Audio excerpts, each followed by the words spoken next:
माईच्या तुम्हीच विचार न करता राजांच्या सालवण्याला मोठ्या जावायला हातापायात गेल्या अवघड सोयी किल्ल्यावरच्या काही धन टाकले. सत्यनारायणाच्या मायेच्या प्रभावाने त्या सासरी नावाच्या बोलण्याकडे कोणी लक्ष दिले नाही आणि शिवाय त्यांनी सगळी बालवाटकारी राजांना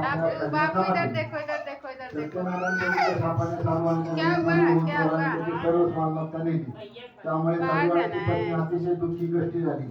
बरीच भर करून शरीराला व्याधी लागली. मन आणि सारखे चिंतूर होऊ लागले. अन्न पाणी वेळेवर मिळेना. अन्नासाठी दारोदार फिरावे लागले.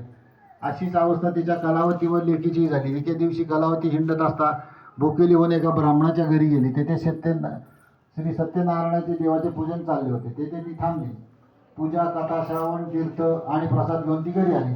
एवढे होताना तिला घरी परतताना रात्र झाली. आपली कन्या कलावतीच्या मायेने आणि काळजीने आई विचार करू लागली. मुलगी, तू इतक्या रात्री कुठपर्यंत होतीस? तू स्वतःच्या मनानेच का वागतेस?